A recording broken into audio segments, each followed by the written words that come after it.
আজকের রেসিপি। ছোলার ডাল আগের দিন ভিজিয়ে একটা সিটি দিয়ে দিয়েছি, আর আলু ডোমো ডোমো করে কেটেছি।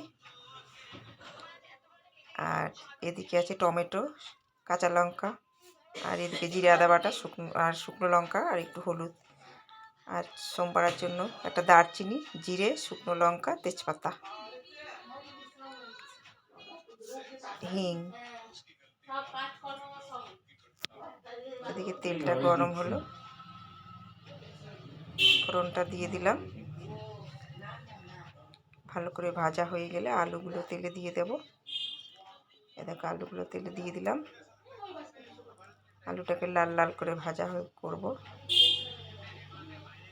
একটু নেড়ে চেড়ে ধৈর্য ধরে ভাজতে হবে। ভালো করে ভাজাটা হোক। যে ভাজাটা হয়ে গেছে,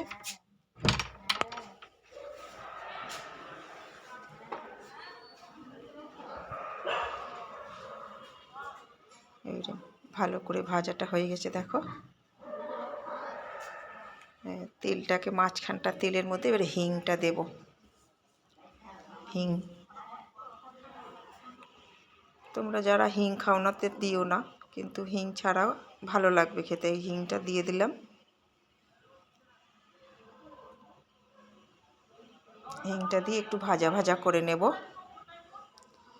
টমেটো আর কাঁচা লঙ্কাটা একটু ওর সঙ্গে ভাজা করব। টমেটোর গায়ে যেই জলটা থাকে, কাঁচা গন্ধটা চলে যাবে একটু ভাজা ভাজা করে। তারপরে মশলাটা দিয়ে দিলাম, জিরা আদা বাটা আর শুকনো লঙ্কার গুঁড়ো আর হলুদ গুঁড়ো। ভালো করে ভাজা ভাজা করব মশলাটাকে। রুটির তরকারি খুব ভালো লাগে খেতে, একটু মিষ্টি মিষ্টি লাগে। দেখবে ডালপুরির সঙ্গেও দোকানে অনেক সময় এই তরকারিটা দেয়। আমি অনেক জায়গায় খেয়েছি। মিষ্টির দোকানে লুচি কিনতে গেলে এই তরকারিটা দেয়। একটু জল দিয়ে ভালো করে মশলা দিয়ে মশলাটাকে ভালো করে কষিয়ে নিয়ে, দেখো শুকনো শুকনো হয়ে গেছে, কষানো হয়ে গেছে। কারণ ডালটা তো আমার সেদ্ধ করা, বেশিক্ষণ কষাতে পারবো না, কাঁচা গন্ধ করবে না। ভালো করে কষানো হয়ে গেছে।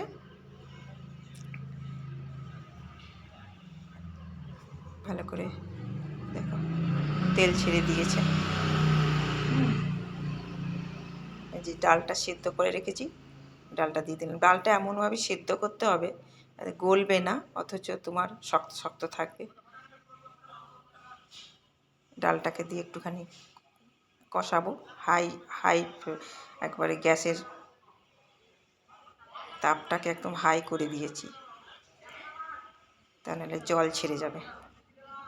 একটু নাড়তে হবে ভালো করে, কারণ সবই তো সেদ্ধ করাই হয়ে গেছে। আলুটাও লাল লাল করে ভাজাতেই সেদ্ধ হয়ে গেছে।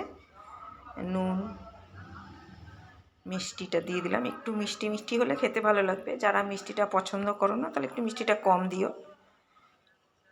আমি একটু মিষ্টি খেতে পছন্দ করি, রুটির সঙ্গে, লুচির সঙ্গে, পরোটার সঙ্গে। তাই আমি একটু মিষ্টি দিলাম। চিনি, গরম জল করে রেখেছি, গরম জলটা এবারে দিয়ে দেবো। একটু পাতলা পাতলা করে নামাবে, তাহলে ঠান্ডা হয়ে গেলে বসে যাবে তরকারিটা। হ্যাঁ,